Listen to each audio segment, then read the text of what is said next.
Bom, eu quero mais uma vez saudar a igreja. Boa noite a todos. Eu queria convidá-los para abrir as Bíblias em Hebreus capítulo 12. É a palavra que Deus me deu. Eu quero compartilhar com os irmãos. Enquanto os irmãos abrem Hebreus 12, eu quero justificar, a ausência aqui do restante da minha família. E eu estou dizendo aqui, irmãos, que eu estou pagando a minha parte da dívida. Então, agora a Edna, a Valentina tem que pagar a segunda parte, então eu já estou transferindo para eles, mas estávamos planejando de estarmos juntos aqui. Eu errei, eu passei uma data errada para a Edna, ela, quando me passou a data, alguma confusão eu fiz. Para mim estava certo, mas para ela eu passei uma data errada. E ela não poderia estar aqui hoje à noite. E aí ela fez um malabarismo, né? Ela correu atrás da semana, mexeu lá o quebra-cabeça dela e ela conseguiu encaixar as peças para ela estar aqui essa noite. E hoje nós saímos da escola dominical e aí recebemos a notícia de uma irmã, que é uma companheira nossa, uma família, né, de irmãos, mas essa irmã, Paola, quem puder pode orar por ela, ela estava desde sexta-feira bastante debilitada e hoje ela precisou de ir ao hospital hoje cedo.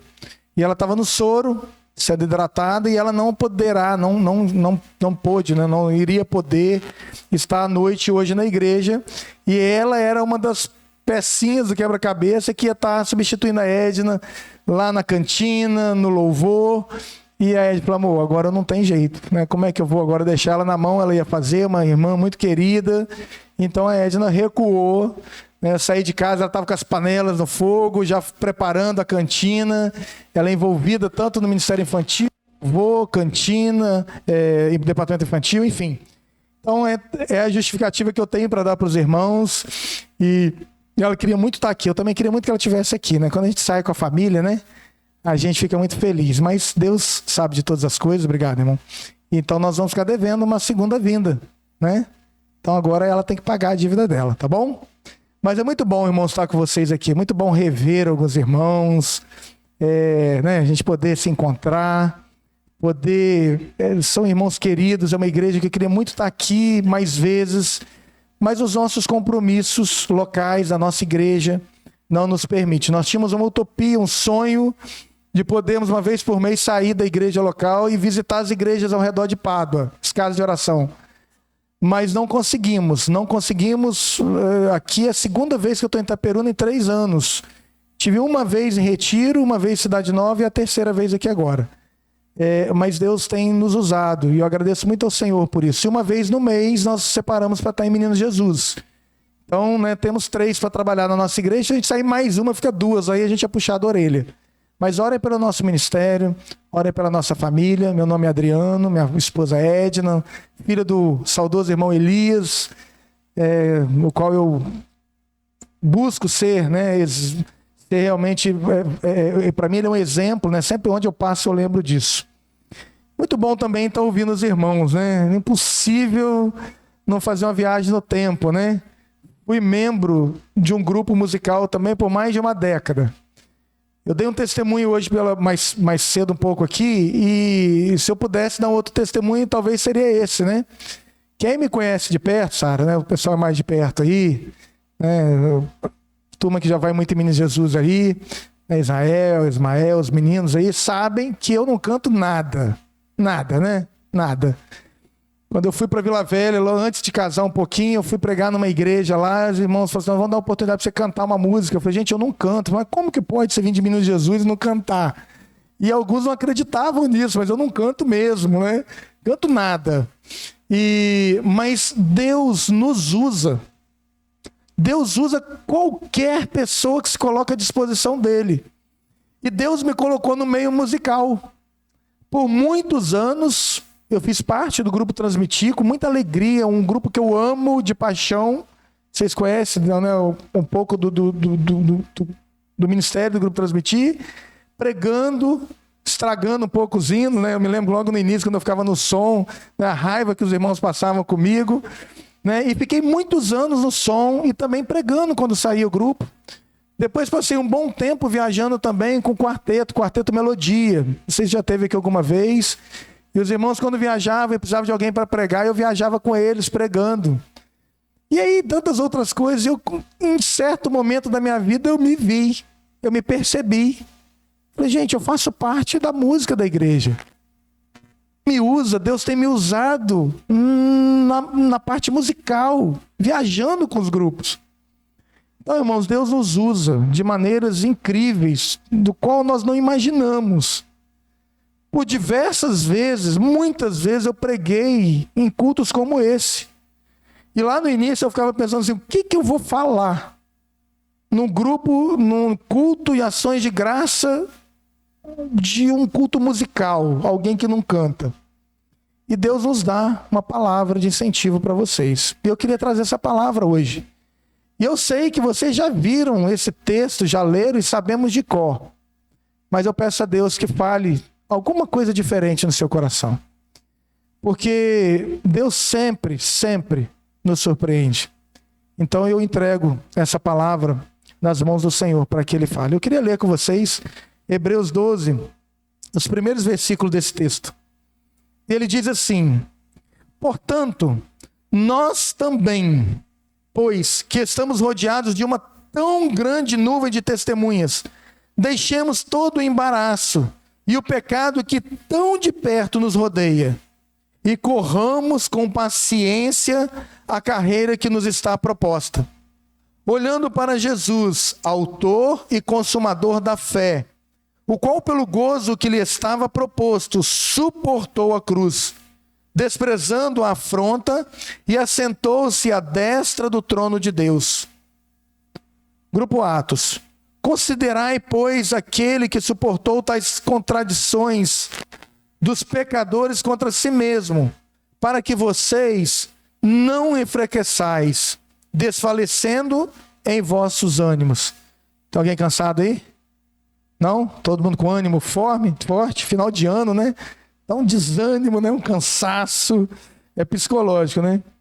Porque vocês ainda não resistiram até o sangue, combatendo contra o pecado. Que Deus nos abençoe até aqui e que essa palavra seja uma palavra de vigor, de ânimo para nós. Queridos, eu falei aqui, adiantei aqui, mas não sei se acontece com vocês. Vai chegando o final do ano, nós temos dois sentimentos. Eu gosto muito de Natal, irmãos. Gosto muito de Natal. Lá na igreja, nossa, lá tem uma árvore de Natal. Eles gostam também de luzes. Eu gosto também. Eu acho que vai chegando o final do ano. Eu sinto que as coisas podem melhorar, né? Alguma coisa vai acontecer. Alguns, né, acham que é um tempo místico. Não tem nada de místico. Mas é psicológico. Mas alguns outros também, vai chegando o final do ano, tendem a estar cansados, desanimados. Conversando com alguns lá no meu serviço esses dias, e falando que está chegando o final de ano, Natal, ele falou, olha, mas eu já não estou aguentando mais. Eu estou doido que vira o ano para ver se as coisas mudam, para ver se as coisas se renovam, porque o cansaço bateu. Alguns entram em desespero, em paranoia, alguns se lembram do que não fez, das metas traçadas, o peso que não perdeu. Eu ganhei 7 quilos de julho para cá. Né? As metas que nós estipulamos, os exercícios que nós marcamos de fazer. E aí vai batendo, a gente vai olhando para trás e vai vendo que a gente não fez, né? A gente não conseguiu concluir. E aí esse texto, quando eu estava pensando, quando me ligaram, eu falei assim, olha, é 23 anos de caminhada. Eu lembrei do Grupo Transmitir. Eu estou fazendo aqui uma propaganda, aqui, não sei se é isso. Mas eu me lembrei do que nós vivemos no tempo que nós passamos juntos.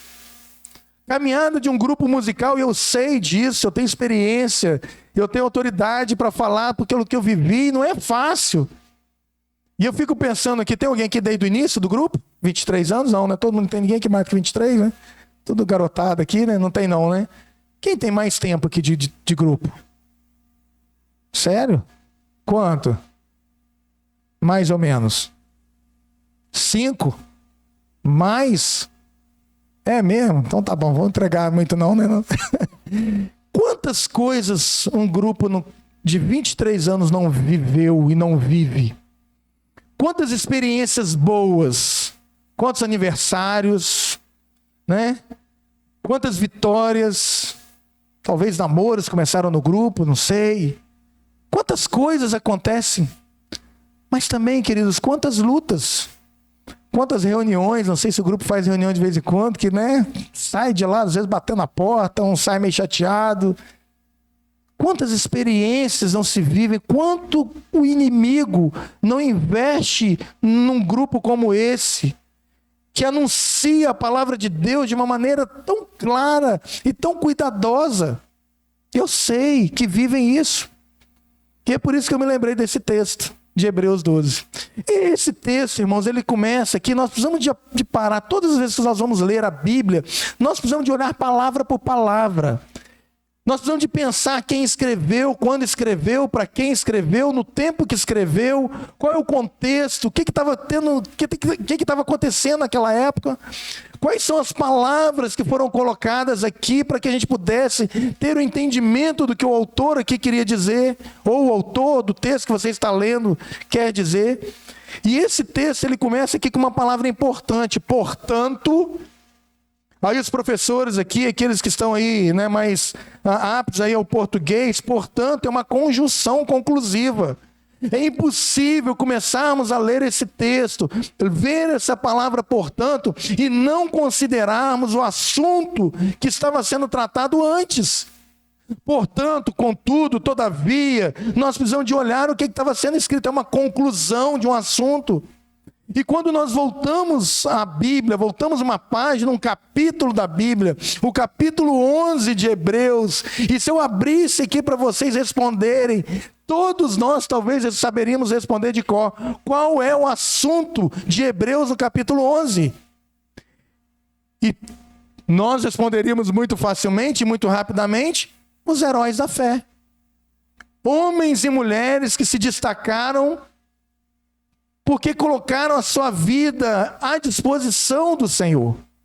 Mas, na verdade, queridos, se nós olharmos mais, de uma forma mais micro, no capítulo 11, nós, antes de percebermos que o assunto aqui é os heróis da fé, nós precisamos ter em mente que o assunto do capítulo 11 é a fé desses heróis. O tema principal de Hebreus 11 não é os heróis da fé, mas sim a fé. E o capítulo 11, ele vai descrever aqui para nós, aliás, no primeiro versículo, ele vai trazer para nós o que é fé. E aí eu gosto muito da Revista Corrigida, que é literalmente aqui a expressão mais verdadeira aqui da tradução, que a fé, ela é o firme fundamento das coisas que se esperam e a prova das coisas que se não veem. A fé é o firme fundamento, é a base, é o que nos sustenta, é o que sustenta o grupo. Sem fé não há sentido nenhum do grupo existir. E sem fé não há sentido nenhum, na verdade, sem fé não há condições nenhuma de um grupo sobreviver por tanto tempo. Por que muitos grupos nascem e rapidamente morrem? Porque não tem uma base sólida, firme, consistente, para que quando vier os primeiros ventos e as primeiras tempestades, não aconteça o que aconteceu lá no Paraná, nesse final de semana. Tudo vem abaixo, tudo se derruba e tudo se acaba. E aí quando nós vamos ler o capítulo 11, nós vamos ver que pelo menos, ou mais de 20 vezes, dependendo da sua tradução da Bíblia, vai aparecer a palavra fé. Fé. Mais de 20 vezes nós vamos ver que pela fé o universo foi criado. Pela fé Abel ofereceu o sacrifício maior, pela fé Enoque foi arrebatado, pela fé Noé construiu a arca, pela fé Abraão foi uma terra estrangeira, pela fé Abraão e Sara confiaram na promessa de um filho, pela fé Moisés se recusou a ser chamado filho da filha de Faraó. E quando nós continuamos a ler o capítulo 11 de Hebreus, nós vamos ver que pela fé subjugaram reinos, fecharam a boca de leões, apagaram fogo, escaparam da espada, da fraqueza tiraram força e se tornaram poderosos e venceram batalhas. Portanto, queridos, antes de tudo, o autor dos Hebreus está concluindo que o assunto principal é a fé. Como é que está a sua fé, querido? Final de ano chegando. Quantas coisas aconteceram? Agora no dia 11 de dezembro, vai fazer um ano que eu perdi um vendedor que fazia parte da minha equipe. A mãe dele frequenta a minha casa, uma crente, um homem, um mês mais velho do que eu. E eu estava no meu serviço e de repente soube da notícia. Olha, uma notícia ruim para te dar. Tiago faleceu. Como assim? Eu estava fazendo rota, falei com ele final de semana. E aí vem caminhando de novo final do ano e tive ontem com a mãe dele. Como que vocês acham que está a mãe de um homem de 46 anos, entregando a minha idade? E agora está fazendo um ano que ele faleceu. Como que está o coração dessa mãe? E ela falou, meu irmão, está apertado, está difícil. O que sustenta uma mulher dessa? A fé. A fé. Mas o que é fé, queridos? A fé, a tradução da palavra fé é convicção de verdade de algo. É crença que se refere ao relacionamento do homem com Deus. A fé, e algumas outras palavras no original, a fé pistis, mas algumas outras, elas vêm dar sentido àquilo que nós vivemos com Deus. Se eu não tenho um relacionamento fiel, sólido, sincero, genuíno com o Senhor, a minha fé não é uma fé verdadeira. E é por isso, queridos, que muitos que talvez até passaram pelo grupo no decorrer desses 23 anos, talvez, eu não sei, nem estejam mais numa igreja. Saíram, sumiram da igreja. Porque não tiveram, não colocaram como base da sua vida ministerial a fé, relacionamento genuíno com o Senhor. E não conseguiram resplandecer a luz que deveriam resplandecer. De forma simples, a fé foi o segredo da vitória desses homens. E é por causa dessa fé, esse relacionamento íntimo com Deus, que eles cumpriram as suas missões. Porém, queridos, há uma observação importante. A fé não tornou esses homens imunes a lutas. Ter fé nos ajuda a caminharmos juntos, a vivermos uma vida com Deus, mas não nos ausentam das investidas do inimigo, não nos ausenta dos sofrimentos que o mundo nos oferece. E nós precisamos de passar por isso. É isso que nós lemos no livro de Hebreus, no capítulo 11. Mesmo com fé, Abel foi assassinado. Mesmo com fé, Noé foi zombado. Mesmo com fé, Moisés não entrou na terra prometida. E aí, a partir do versículo 35 aqui, nós vamos ver que enfrentaram zombarias e açoites. Alguns foram acorrentados e presos, e outros apedrejados, cerrados ao meio e mortos a fio de espada. É gostoso a gente ver a primeira parte de Hebreus 11, né? Mas muitos se esquecem do que essas pessoas viveram. E aí, queridos, que nós chegamos no capítulo 12. Portanto, considerando essas coisas, sabendo dessas coisas, nós também. Vocês já pararam para pensar nessa expressão? Tanto, nós também, que estamos rodeados de uma tão grande nuvem de testemunhas, mas peraí, quem são essas testemunhas, que no original a palavra é Marte? Quem são essas pessoas que a figura que eu queria que vocês imaginassem é de um estádio? Eu gosto de correr, apesar de julho para cá ter parado. Mas a figura aqui é de um corredor entrando num estádio. E um estádio, né, porque ele fala que estamos rodeados. E quando ele chega ali, porque nas maratonas é assim, são muitos quilômetros. E a chegada final é no estádio, onde está toda a arquibancada. E essa arquibancada é uma grande nuvem de testemunhas. E essas testemunhas têm nome, está no capítulo 11. Quem são essas testemunhas?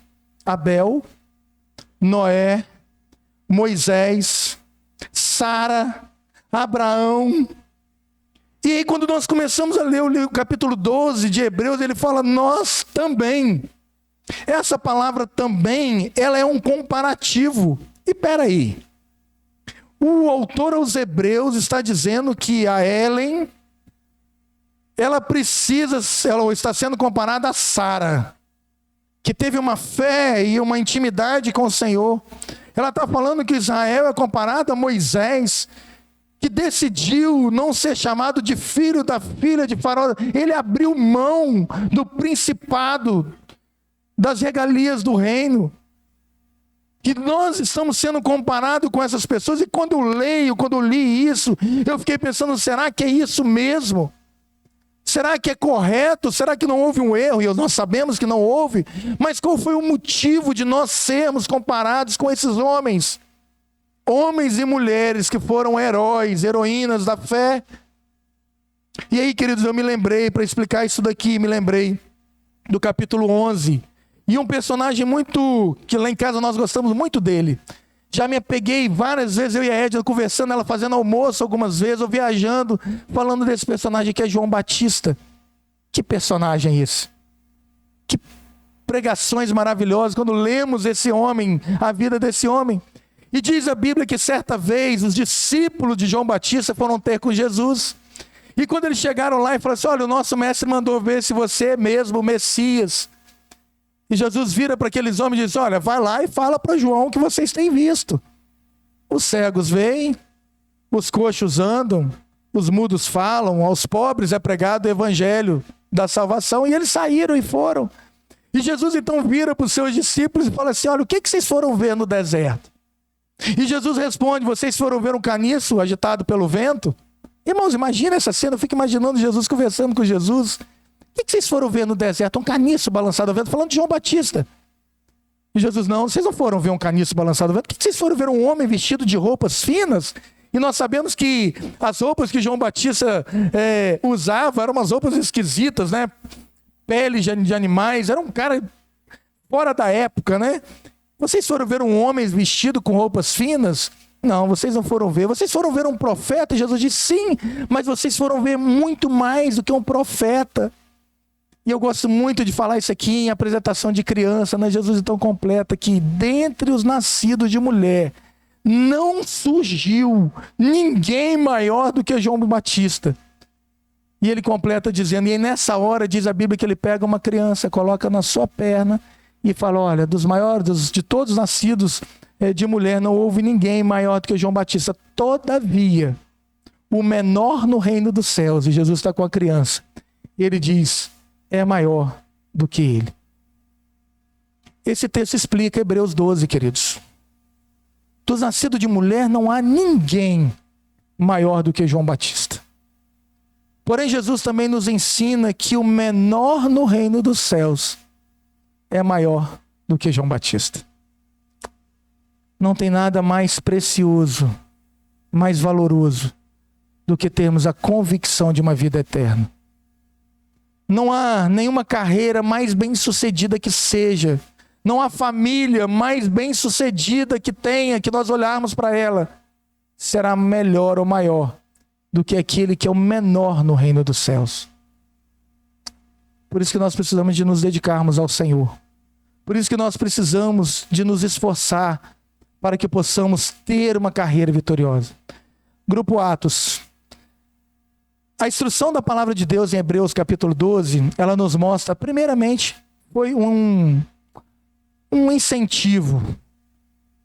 Ela fala, olha para essa tão grande nuvem de testemunha, isso é algo para nós, um incentivo para nós. Agora vem um desafio para vocês. E esse desafio é, corramos com perseverança a corrida que nos foi proposta.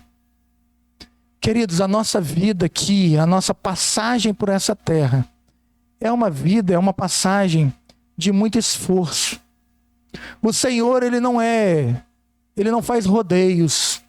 O Senhor, Ele não faz nenhum tipo de engodo para nós. Nós precisamos nos esforçar. E é isso que temos aqui. Ele vai dizer que nós devemos deixar todo o embaraço e o pecado que tão de perto nos rodeia, para que nós possamos correr com perseverança.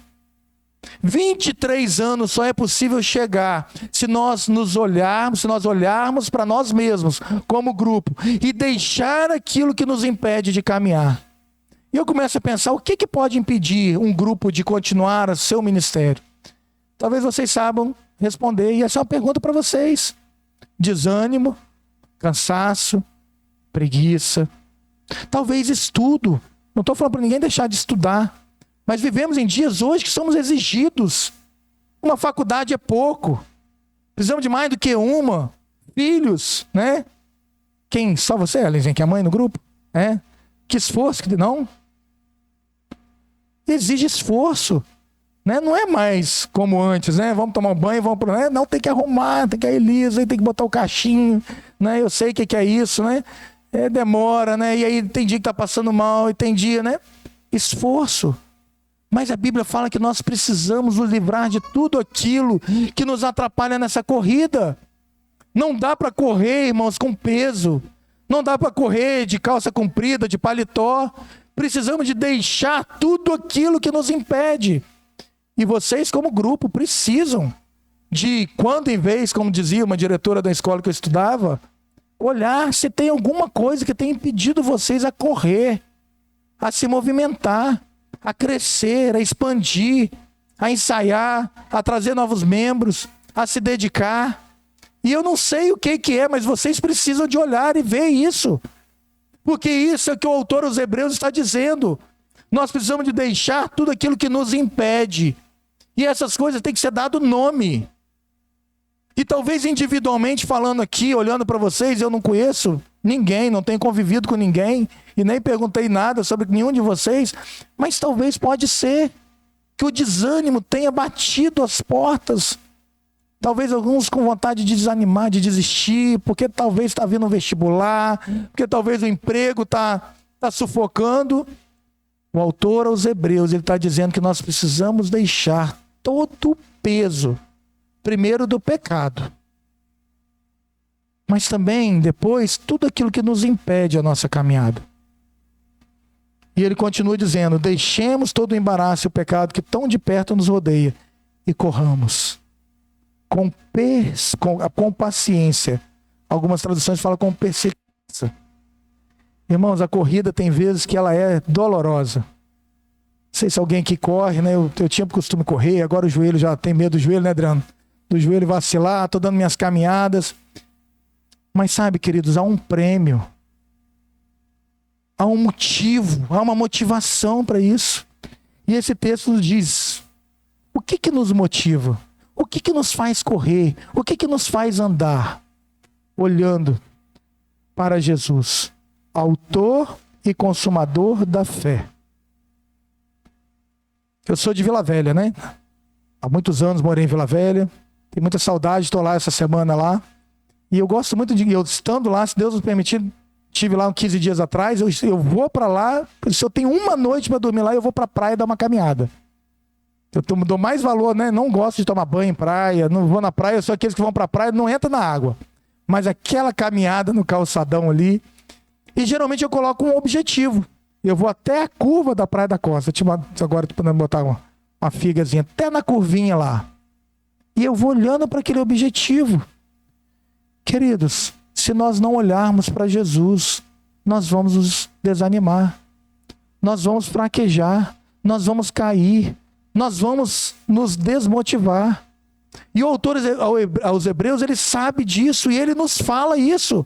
Só há um meio de nós, para nós, que nós podemos ter, de ter uma corrida bem-sucedida, de ter uma caminhada bem-sucedida, é olhando firmemente para o autor e consumador daquela fé de Hebreus capítulo 11. Se nós não olharmos fitos para Jesus, que é o nosso maior exemplo, é o nosso líder, é aquele que nos provou e nos mostrou que ele fez isso por amor, nós não vamos continuar a nossa caminhada. Muitos deixaram de olhar, muitos perderam o foco em Jesus, deixaram de ver Jesus, contemplar Jesus. É por isso que eu gosto quando João escreveu a sua primeira carta. Eu sou apaixonado pelo que João disse. Ele fala: olha, os meus olhos viram. Eu fico imaginando João escrevendo aquela carta e tentando me convencer que Jesus, de fato, é o Messias. E ele fala: olha, não tenham dúvida, os meus olhos viram, as minhas mãos tocaram. Pedro, escrevendo a sua primeira carta, ele vai dizer: nós seguimos o líder vivo. um líder vivo. Esse líder, ele vive ainda, ele não está morto. Nós recebemos uma herança incorruptível e inacessível. Nós fazemos parte de um reino, um sacerdócio real, um povo escolhido, adquirido. Se nós perdemos essa visão, irmãos, e muitos de nós que estavam talvez sentados nesses bancos, perderam essa visão.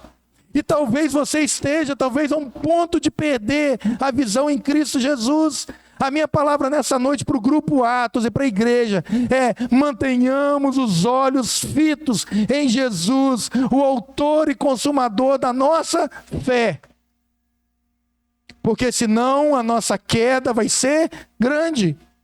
O texto diz que nós precisamos nos livrar de tudo que nos atrapalha e nos livrar do pecado que nos envolve. Mas como isso é possível? Tendo os olhos fitos em Jesus.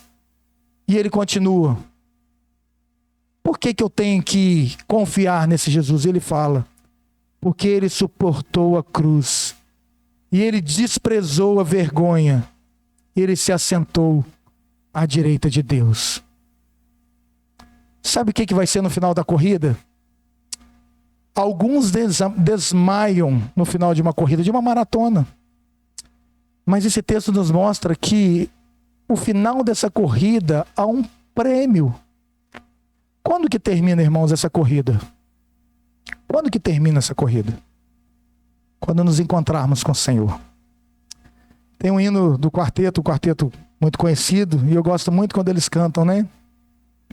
Que quando chegar diante de Jesus, ele fala: vou abraçar e vou dizer para ele quanto tempo, né, esperei. Que momento vai ser aquele quando nos encontrarmos com o nosso Pai, com Deus? A nossa corrida terá acabado. Para muitos a corrida já acabou. Eles já estão com o Senhor. É por isso que quando às vezes eu vou consolar alguém, né, que perdeu um crente, minha sogra, eu falo muito isso com ela, e às vezes ela usa essa expressão, falando do meu sogro, né? Ah, coitado. Eu falo: não fala isso. Ele já chegou, ele já transpassou aquela fita, né, do final da corrida. A Bíblia fala que nós vamos encontrar com esse Senhor, ele vai estar com esse Senhor e Salvador, e ele vai estar à direita de Deus Pai. E aí nós vamos saber que a nossa corrida terminou. Mas até lá, nós precisamos nos dedicar a essa corrida. E aí, quando esses momentos de desânimo chegarem, e eles possivelmente já chegaram em alguns momentos, e se eles chegarem de novo, o autor dos Hebreus continua dizendo, no final aqui, já chegando para o encerramento: pensem bem, versículo 3, considerai, pois, aquele que suportou tais contradições, ou tal oposição dos pecadores contra si mesmo, para que vocês não enfraqueçam, desfalecendo em vossos ânimos. Pensem bem, considerai, pois, aquele que suportou tais contradições dos pecadores contra si mesmo, para que não enfraqueçais, desfalecendo em vossos próprios ânimos. Quando bateu o desânimo, pensem bem naquele que suportou por nós a oposição dos pecadores. Aquele que deu a face para que outros batessem. Aquele que subiu a cruz até o madeiro e deu a vida por nós. Irmãos, eu acho que nós vivemos num tempo de muito conforto. Muitos que eu estou olhando aqui viveram dias em que os crentes, eles eram evidenciados pela conduta que vocês viviam. Hoje, está difícil de saber quem é crente. Vocês se lembram de Pedro, né? Você é um deles. Não, você é um deles. Não sou, mas o seu jeito de falar, o seu jeito de andar, o seu jeito de... Você é um deles. Nós vivemos numa era de conforto. Como é bom, né, estar nessa igreja aqui. Quando eu sentei no banco aqui, né? Que banco confortável, né? Na nossa igreja também é assim. Como é gostoso, né? Hoje nós temos ar-condicionado. Eu entro no meu carro com ar-condicionado, boto lá um hino e venho de Pádua para cá. E às vezes eu acho que eu estou fazendo, né, um esforço grande. Tem irmãos nossos que estão morrendo hoje por estarem confessando Jesus como Salvador. Tem irmãos nossos hoje que estão reunindo em cavernas, porque se forem pegos, estão evangelizando em cavernas, porque se forem pegos, eles vão ser decapitados, seus filhos vão ser mortos. Será que nós estamos realmente cansados? Será que realmente o meu cansaço, ele é um cansaço que eu posso dizer e posso reafirmar? Vai dar para passar o vídeo? Será que realmente nós... Eu sei, acho que esse vídeo possivelmente já passou aqui na igreja. Eu queria passar um vídeo para vocês terem em mente e pensar, será que nós estamos realmente ao limite lá em casa? Esses dias eu... Espero que ela não veja a mensagem, mas esses dias a Edja falou assim, eu já tô no limite, né? Mulher, filho em casa, não sei o quê, né? Eu já tô no limite. Eu falei assim, amor, mas quando acabar o limite, qual é a próxima fase? Só para eu saber se eu saio de casa, né? Que a mulher tava nervosa e o calor de Pádua aqui, né? Aqui ainda é mais quente que Pádua, né? E aí ela falou assim, ela falou com a Valentina, né? Eu já tô no limite. Aí eu falei, amor, só me fala, quando acaba o limite, qual é a próxima fase? Porque eu já tô me preparando aqui para ver qual é o plano B, né? Porque não sei, né? Será que nós estamos no limite mesmo, irmãos? Aí eu tô trazendo para cá. Ela, eu acredito que tá chegando no limite, mas falta muito ainda. Mas será que nós estamos no limite da igreja? Vim para a igreja aqui, tão gostoso cantar hinos, né? Quem pode, né? Eu pregar, abrir a palavra de Deus. Será que nós estamos no limite? Passa o vídeo pra gente, vamos ver alguns, pelo menos esse relato dessa irmã.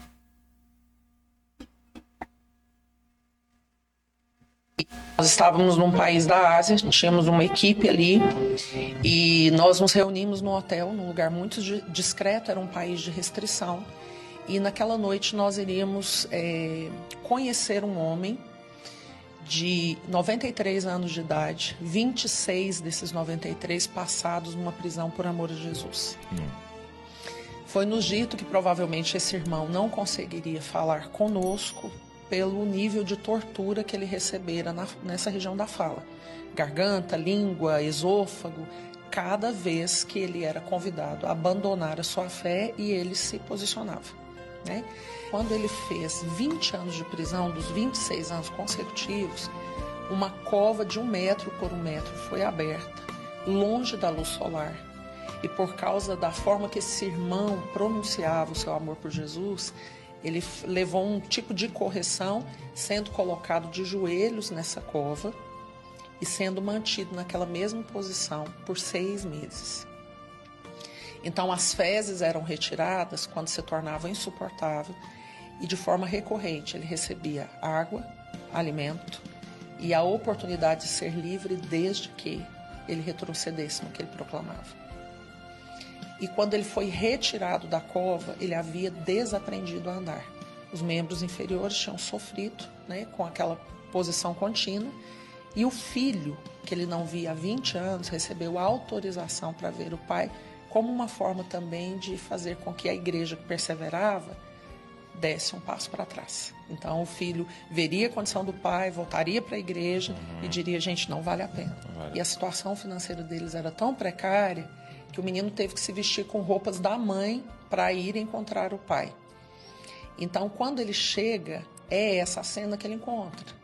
O pai está ali em terra, pigmentação da pele comprometida por ausência da luz solar, né?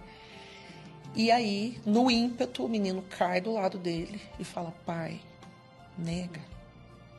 Depois o senhor conserta com Jesus. Quando ele entende ser o filho, ela nos narra que ele ergue a cabeça e responde ao conselho do filho assim, ó, sim, eu amo a mensagem da cruz.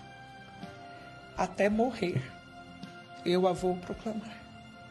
Levarei eu também minha cruz, até por uma coroa trocar.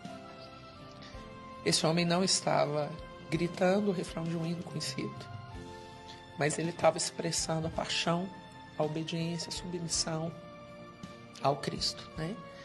Essa declaração lhe custou mais 6 anos de prisão.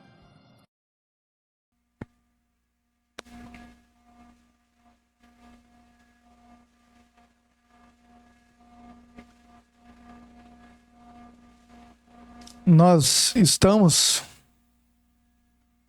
realmente,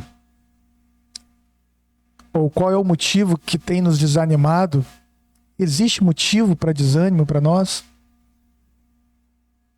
Existe alguém aqui que hoje está correndo risco de vida por confessar Jesus como Salvador? Duvido. Mas sabe o que Hebreus 12:4 diz? Na luta contra o pecado, vocês ainda não resistiram até o ponto de derramar o próprio sangue. Eu sou convertido, vim de uma família não evangélica. Perdi amigos, fui zombado. Nunca ninguém encostou a mão em mim. Alguns voltaram a falar comigo logo depois. Conheci um pastor em Vila Velha, nós conhecemos, pastor Juma. Pastor Juma, ele veio de um projeto lá em Vila Velha, e esse projeto trazia pessoas, principalmente crentes convertidos que vinham, e ele era um iraquiano. Ele pregou na nossa igreja lá em São Torquato algumas vezes. E a primeira vez nós encontramos com ele, a esposa, acho que 3 filhos, não sei, ou 4 filhos. Ele tinha sua casa, sua família lá no Oriente Médio. E ele disse, olha, eu vim para um país onde eu fiquei surdo, mudo e órfão. Perdi meus pais, porque eles, quando eu confessei a Jesus, eles não queriam mais falar comigo, meus irmãos queriam me matar.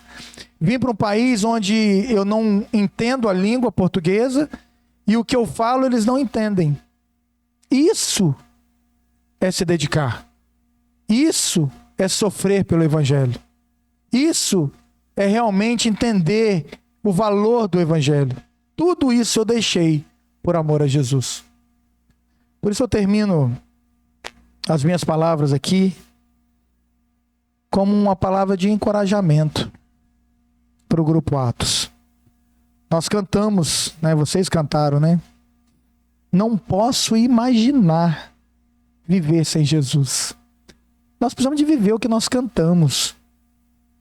Foi bonito ver o comentário final aqui, quando foi mencionado as músicas. Precisamos de viver o que nós cantamos. Não posso imaginar viver sem Jesus. Preciso seguir a sua luz, resplandecendo a sua luz. Que possamos de fato viver o que nós cantamos. Que possamos meditar naquilo que vocês têm aprendido, que não seja, e não é, eu sei que não é, mas que nunca seja um grupo apenas para vir aqui à frente e fazer apresentações, mas que isso seja a vida de vocês, a vida de vocês, o ministério de vocês, e que as pessoas possam enxergar isso em vocês, para que vocês possam iluminar, transparecer para as pessoas aquilo que está dentro de vocês. Por isso eu fico muito feliz, porque em dias em que cada vez mais grupos como esse estão sendo extintos, não temos corais, a nossa igreja tem um coral lá que está capengando. Grupos já não existem, quartetos cada vez menos. Nós precisamos de agradecer ao Senhor, porque tem caminhado junto com vocês aqui. Eu também preciso de falar, porque talvez aqui, olhando aqui, eu não conheço ninguém, mas talvez possa ter alguém aqui que ainda não tem esse Jesus, esse homem no coração. Para esse homem aí, não há nada mais importante do que ter Jesus. Sabe por quê, queridos? Porque a nossa caminhada aqui é uma caminhada breve. Essa corrida aqui é uma corrida breve. Mas todos nós vamos nos encontrar com esse Senhor, que o autor aos Hebreus aqui disse, que está assentado à direita de Deus.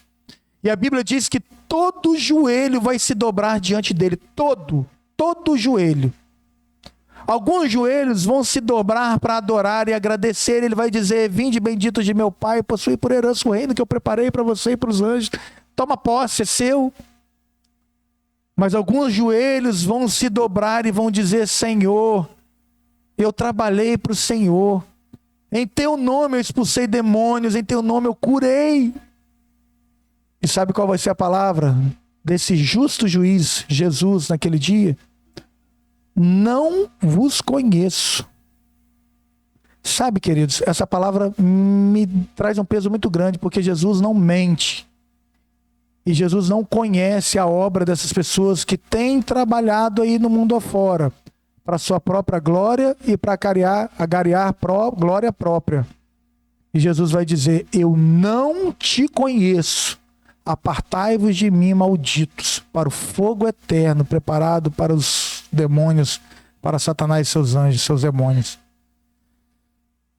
Isso é a Bíblia e é a justiça de Deus. Mas essa noite eu queria te convidar para você depositar a sua fé nesse Jesus. E você viver a partir de hoje com essa base sólida, esse firme fundamento, que é a esperança de coisas que talvez a gente não consegue enxergar hoje. Mas como disse o autor dos Hebreus no capítulo 11, aqueles homens vinham de longe, mas nós temos a convicção porque Jesus veio e morreu pelos nossos pecados. Que você não saia daqui nessa noite se alguém sem entregar a sua vida a Jesus. Porque não importa o quanto você possa vir a sofrer, para todo aquele que tem Jesus como Salvador, a glória que nos aguarda é muito maior. Que Deus abençoe essa igreja. Obrigado, irmãos, pela confiança. Obrigado, Grupo Atos. Que Deus abençoe vocês. Continuem sempre firmes, constantes, abundantes na obra do Senhor, porque não é em vão. E vocês sabem disso. Que vocês possam buscar no Senhor o maior exemplo de perseverança e de realmente de entrega, que foi o que Ele fez por nós na cruz. E que vocês possam também trazer outras pessoas para que possam resplandecer também a luz de vocês. Amém? Eu volto a palavra para os irmãos.